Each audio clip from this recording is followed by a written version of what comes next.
Ressurreição. Capítulo 10. A enferma. A doença de Raquel era grave. Durante alguns dias chegaram a recear um desenlace funesto. Os velhos pais quase enlouqueceram, quando o médico os preparou para terrível catástrofe. A menina percebeu o seu estado, mas nem o medo da morte, nem a saudade da terra lhe fez doer o coração. Morria como flor que era.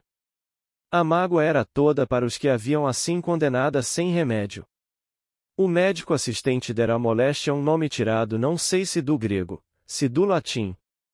Na opinião da mãe, havia alguma coisa mais do que o nome e a moléstia, havia uma inexplicável melancolia, anterior à doença, uma espécie de tédio precoce da vida, se não era antes alguma esperança malograda, ou mais claramente, alguma afeição sem esperança.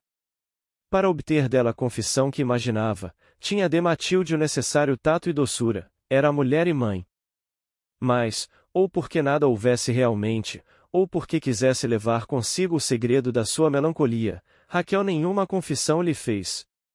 2 dias depois da visita de Lívia, Félix foi à casa do coronel. O coronel estava na sala, mergulhado numa poltrona, com os olhos parados e as feições abatidas pela vigília e pela dor. Quis levantar-se quando Félix apareceu à porta, mas este correu para ele e impediu o movimento.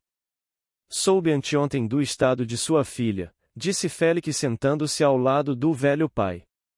Disseram-me que estava mal. Mal, repetiu o coronel, definitivamente mal. A pouca esperança que tínhamos veio tirar-no-la o médico. O senhor não sabe o que é perder assim metade da alma. Félix disse algumas palavras banais de consolação, e chegou até a falar de esperança, mas ainda que a esperança fala sempre ao coração dos desgraçados, o bom velho em outra coisa não acreditava mais que na morte. Algum tempo estiveram calados, enfim o coronel rompeu o silêncio.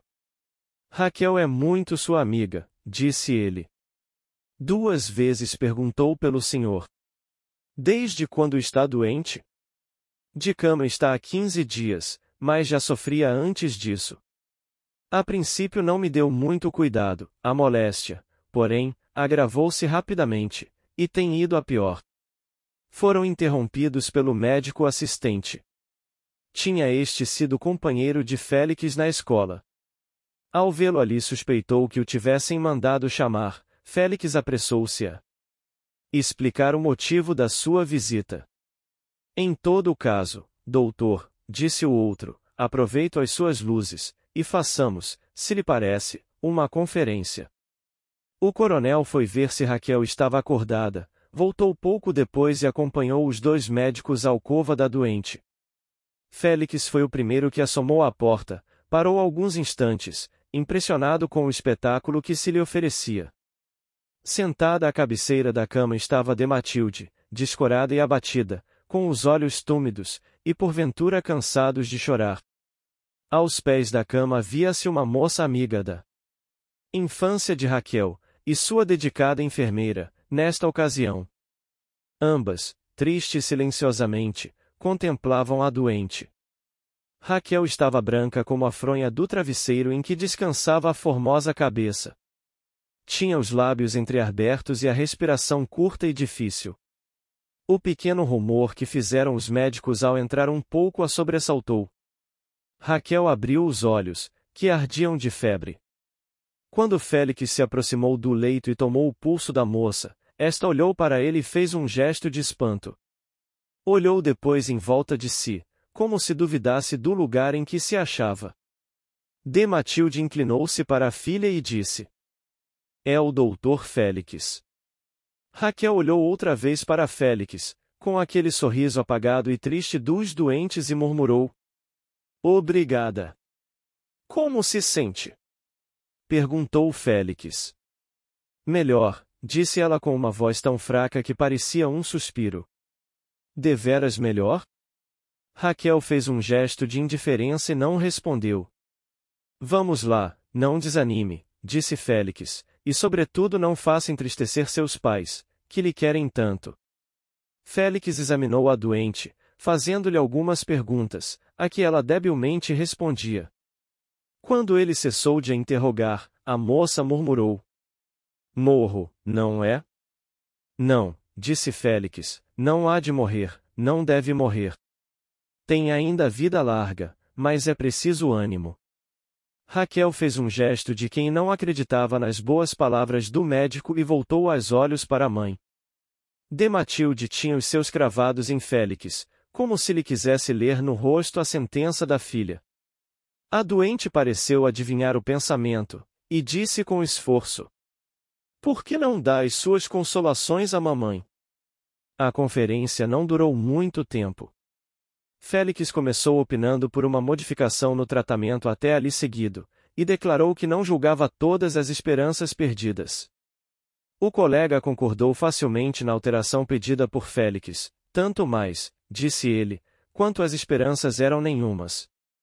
Em sua opinião, Raquel estava irremediavelmente perdida.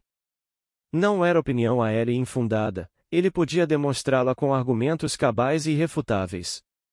Demonstrou-o.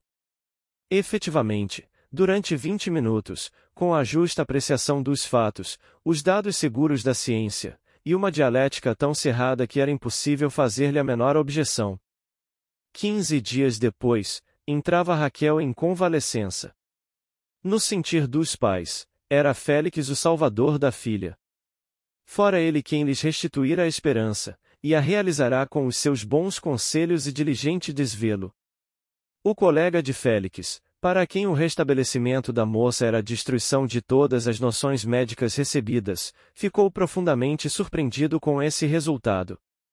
Em todo caso, era impossível negá-lo, limitou-se a aplaudi-lo, e quando a moça entrou em convalescença aconselhou os pais que a mandassem para algum arrabalde da cidade, a fim de respirar ares melhores. Não podia vir mais a propósito o conselho. Lívia mudará-se para as Laranjeiras. A ideia da mudança era de Viana, que um dia propôs à irmã, e fora aprovado por ela. A casa ficava pouco acima da de Félix, do lado oposto.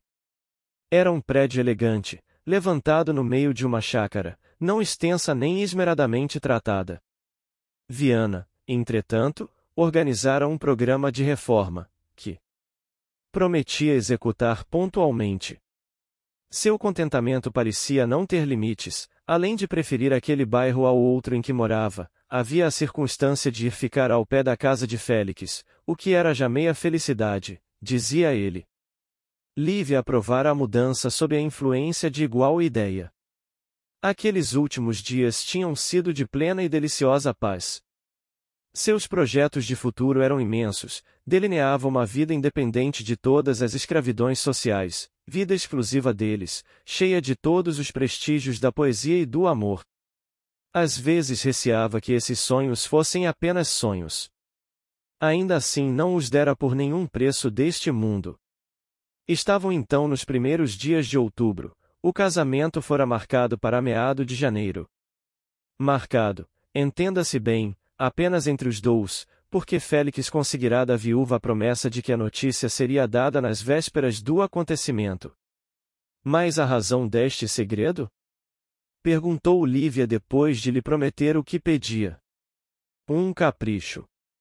A razão verdadeira era a vacilação do seu espírito, mas a que ele deu contentou perfeitamente a moça.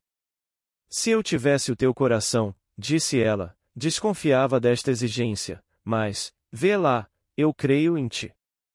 Estavam sós na chácara, Viana, fiel ao seu programa de não perturbar os dois namorados, foi meditar a alguma distância nas reformas que pretendia fazer.